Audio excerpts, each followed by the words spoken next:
charged with shooting artist Megan Thee Stallion during an argument. The DA's office says Lanez, whose legal name is Daystar Peterson, shot Megan's feet during an argument in the Hollywood Hills July 12th. Welcome to another episode of Unfiltered Reaction, where we discuss modern women and how they think. In between videos, I may or may not respond. At the end, I will give my final remarks. Without delay, let's get back to it. The 28-year-old was arrested last night, or the night of the shooting, but was released after posting bail. He now faces 2 felony charges and is set to be arraigned Tuesday in LA. If convicted, he faces up to 23 years in prison. First off, I want to say, free Torey Lanez, man. Free that guy. Nah, for real. But the real question is, how did we get here? I mean, honestly, let's see. From what I researched, right? Torey Lanez was entertaining, or should I say, I'm not gonna say entertaining. He met Megan Thee Stallion at, they say, I think some Rock Nation event, right? This is the research I got. He met her at a Rock Nation event. They were saying that he also met Kelsey Hurst at a Rock Nation event. Now, whether it was the same Rock Nation event or a different one, I don't recall. So, anyway, Torey and Megan was allegedly cool. They was cool. You know, they was cool. I don't know if it was intimate at this point, but it was definitely amicable, right? And I think they was industry buddies. You know what I mean? I don't know if they was gonna collab and do songs, whatever the case may be, but they was like tight. They was industry buddies. And then I believe once Torey met Kelsey, they kind of started getting serious to the point where they were dating. I mean, if you want to call it that, but they were dealing with each other, right? And then somehow,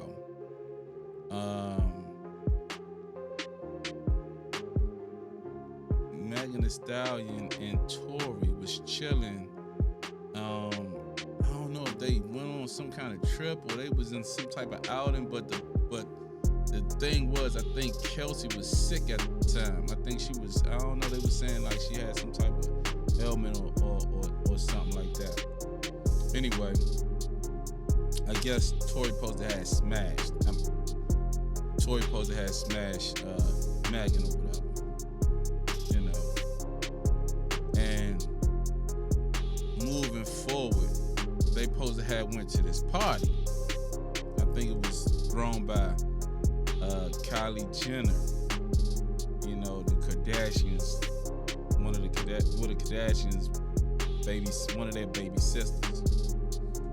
So at this party, it's alleged that Megan and Kelsey wanted to leave because I believe Torey was getting real flirtatious with Kelsey. From what I seen, he was getting real close with Kelsey. I mean, not Kelsey, I'm sorry, Kylie Jenner. And so Megan and Kelsey wanted to leave. So Torey was like, nah, I ain't leaving, I'm staying. He was cooling.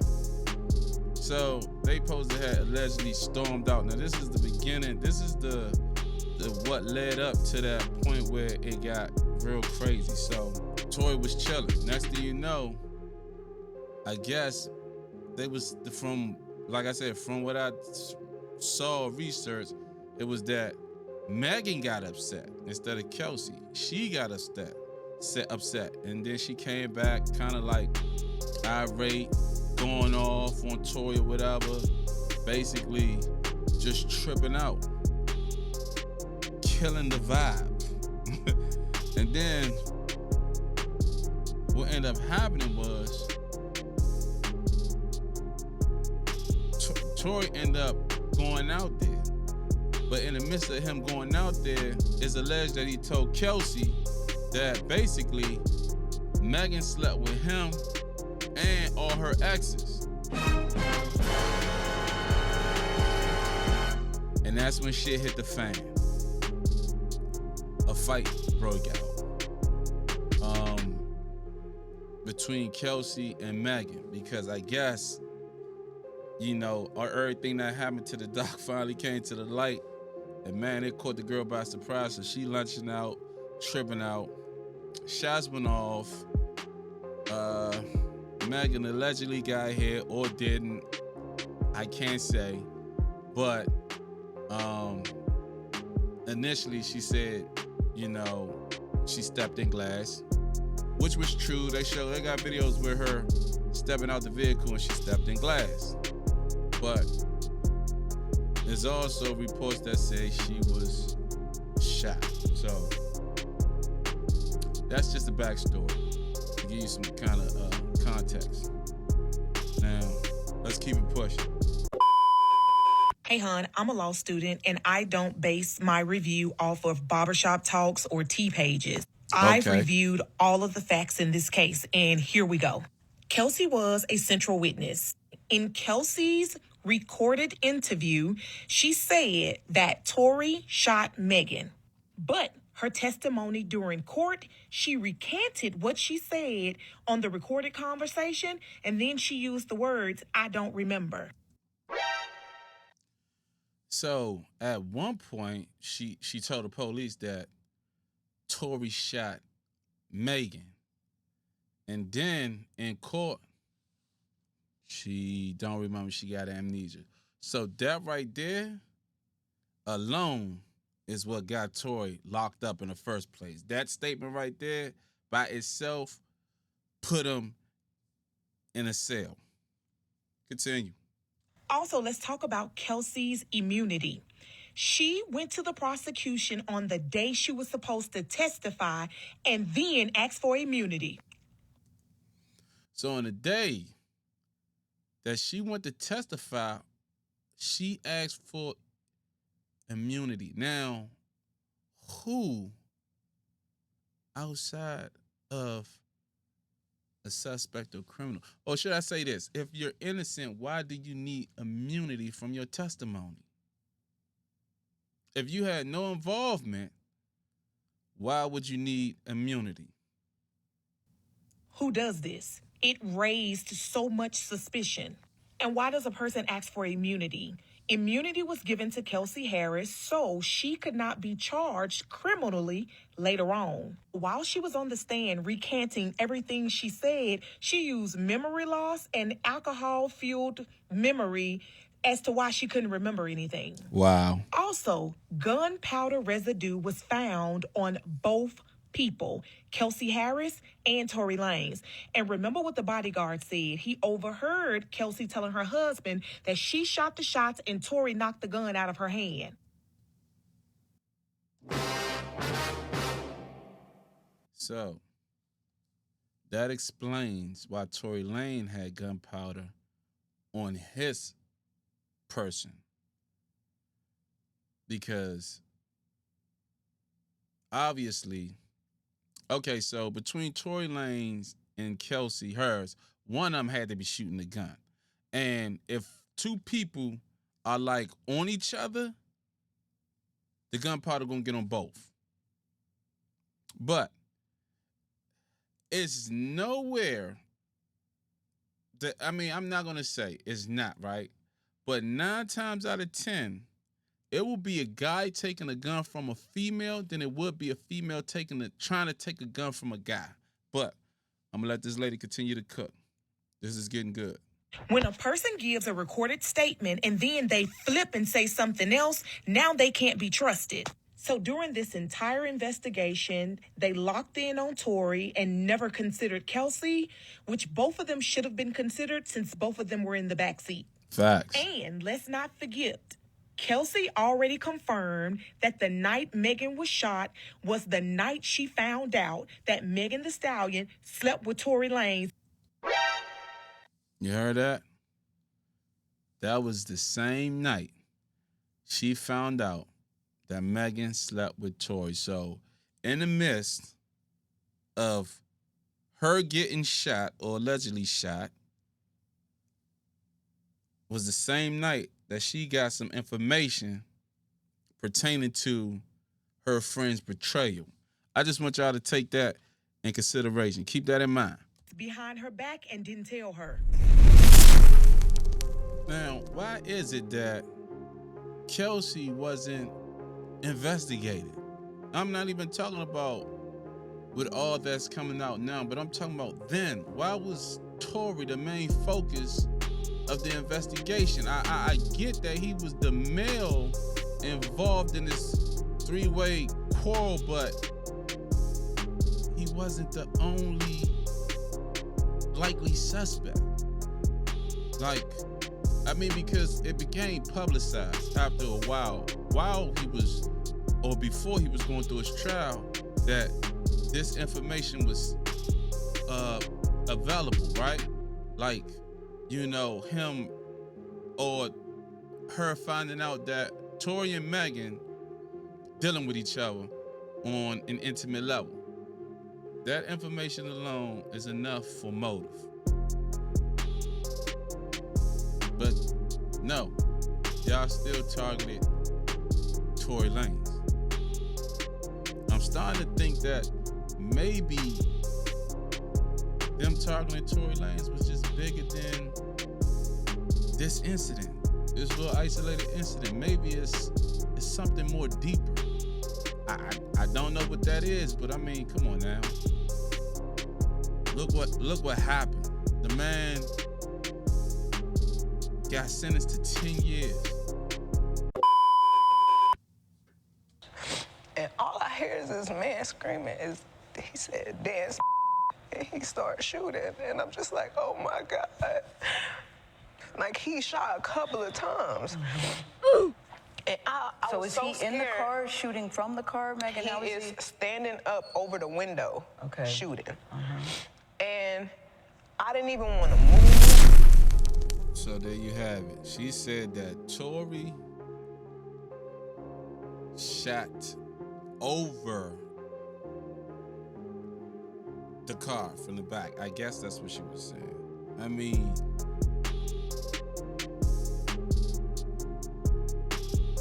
that don't make no sense. Because at first it was the passenger side, I believe. Now it's the back seat out the back window. And then, which I didn't get to play on this clip, Gail asked her, did she have any dealings with Torey on an intimate level? And I mean, did you see the tears though? What about those tears? Where was, I seen her crying, right? You can visibly see her crying. But where was the tears? I mean, it would have smeared her makeup and all that. I mean, she didn't even have crocodile tears. I mean, who have dry tears? I mean, you should have put some Visine in them shits before you try to hit us with that baloney. But nah, seriously. Gail asked her, did she have any dealings with Torey Lanez on that kind of level? And her answer was basically no. And then come to find out this. Bitch, I lied to Gail King, bitch. First of all, I didn't know that bitch was even gonna ask me about that shit. Bitch, I always want to talk about this shooting. Why'd you ask me about fucking Torey? That's not what this is about. Even if I was, I fucked this nigga like once, maybe twice on a drunk night. Bitch, you kept catching me out of my fucking mind. Well, if you thought she was gonna be talking about some shooting, maybe you should have been more prepared.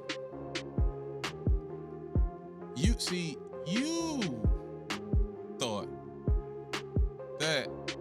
thought it was gonna be one way. We want it to be one way. What is the other way? You thought that you was gonna get up there and it was gonna go in your favor. But see, when she asked you that question, it caught you off guard. And you was shocked and you was stunned. And instead of telling the truth, you resorted to lying, which in turn damaged your credibility. So, how can you expect anybody to believe anything you say? Like, if you get on a national syndicate like Gayle King and say something like,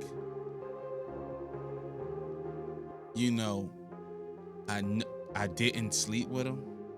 All right, cool, stick to your story again. But you got this fake leaked video. Leaked video. Like, it's just you, obviously. Nobody's recording you. I'm sure it's just you by yourself. Live, FaceTime, whatever the hell you doing. And you say this. And then have this put out there for everybody to see. Oh man, it just doesn't, it lets me know you're not wrapped too tight. I don't think you wrapped too tight. I mean, that's my take. But as far as Torey Lanez is concerned, he's still rotting in jail.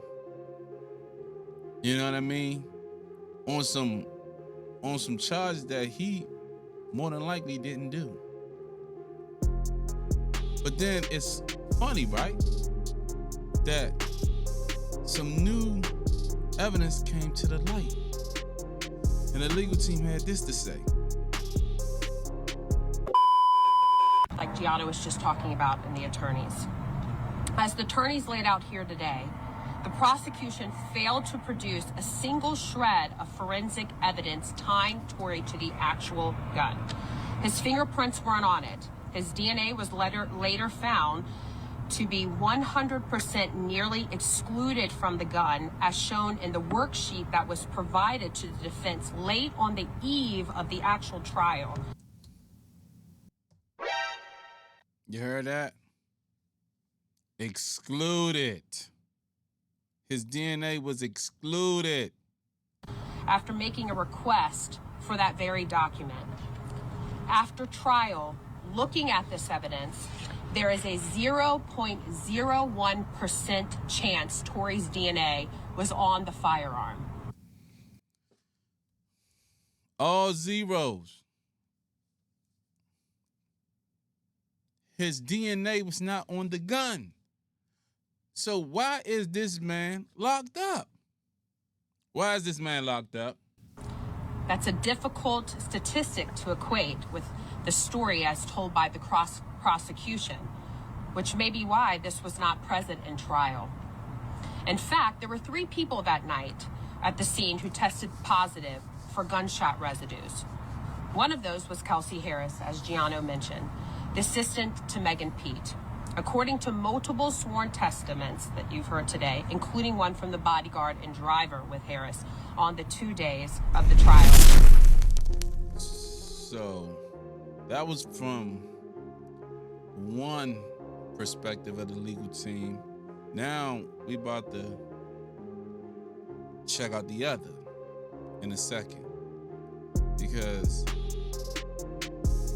I want us to really focus on the fact that she said that there was 0.000 basically DNA on the gun, which means that Torey did not have the gun. But she said Kelsey Harris' DNA was on the gun. I mean, that's 2-1 right there. Meaning both of them had gun residue, but only one of them had DNA. And the DNA of the person that was on the gun happens to be Kelsey. Now, mind you, Kelsey has lied, meaning she said one thing to the state troopers and then recanted everything.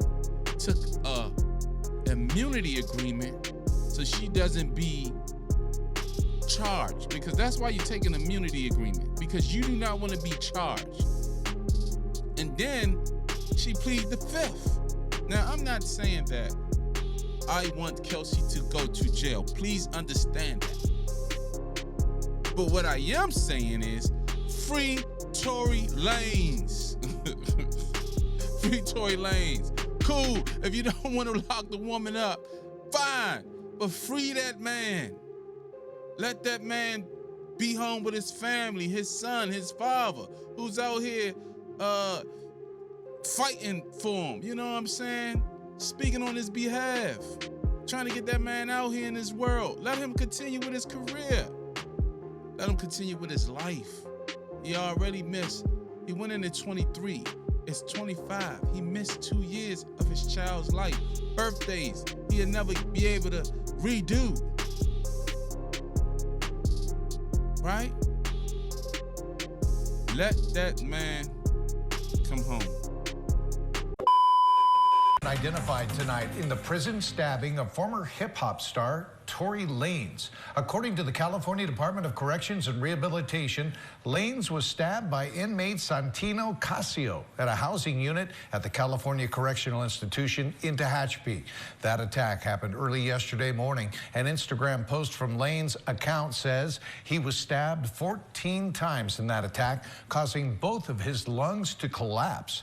The post goes on to say he's now breathing normally and is in good spirits. The former rapper was sentenced to 10 years in prison back in 2023 after shooting fellow hip-hop star Megan Thee Stallion at a house party in Los Angeles. Casio was serving a life sentence in prison after being convicted of second-degree murder in 2004. Reached out to the prior district attorney, George Gascon, Megan Pete and her representatives, and Kelsey Harris and her representatives. The only party that responded last week was Megan Pete's representatives with a request for more information. A few days later, Mr. Peterson's brutally attacked in his jail cell. Unite the People represents Daystar Peterson in his appellate process. We filed an appellate brief and a writ of habeas corpus on his behalf. The district attorney's office has already responded. The case is fully briefed. We're just waiting for the appellate court's decision. We were willing to wait for the appellate process to play out. But given that brutal, unprovoked attack, we felt it necessary to come here today to provide you with this information. It is our intention to make a request to the governor to either pardon or commute the sentence of Mr. Peterson, so that when he recovers from this attack, he's not returned to a jail cell, but that he's allowed to go home and recover. Not long ago, Unite the People was approached by a gentleman named Bradley James. Mr. James informed us he was working as the bodyguard and driver for Ms. Kelsey Harris during Mr. Peterson's trial. As such, he was in close proximity and he had privy to conversations she was having with her husband and others. Mr. James informed us he was not under a non-disclosure agreement or a confidentiality agreement and was free to speak with Unite the People, and that he was doing it because his conscience would not let him not speak and leave a man in prison for something he did not do. Mr. James informed Unite the People that he was witness to the conversation Ms. Harris had, where she stated she had the gun, she fired it 3 times, Mr. Peterson grabbed her arm and knocked it down, and the gun fired 2 more times. In essence, Mr. Peterson never shot anybody, never even touched that gun, never fired the gun. So, you seen what happened with that situation. He gets stabbed up. Oh, I'm sorry. He get attacked, right? He get attacked when he probably shouldn't have been there in the first place, right? And then what the legal team alluded to was that set up a coincidence. You be the judge. But I mean, what are the odds? The same time that new evidence was revealed that may set you free is around the same time that you get brutally attacked. And now you're hospitalized. I mean, it's only through grace that you survive. I mean, whoever you believe in, whatever the divine deity or whoever you pray to was with you that day, buddy. I ain't lying. 14. Some people don't survive 1 and 14. So now, but look, let's look at this though. Let's look at this. Because it's all a domino effect. How it started and how it ended up here. Allegations, possibly false. And it almost cost a person their existence. All because you didn't want to be honest with the situation. Yeah, you were protecting someone, but the person you was protecting wasn't Torey Lanez. Now, a lot of people would say, hey, well, why didn't Torey Lanez speak up? I mean, I really don't know. But what I can say is another classic case of a man protecting women that won't protect him. In this incident anyway. Because he didn't tell on them. Now, I don't know if it was some kind of street code or it was just him protecting them. Either way, he protected them from being in his situation. And he got 10 years for protecting them or her.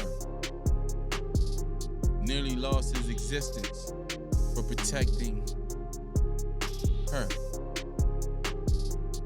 Now, I wonder, is there any regrets with this guy?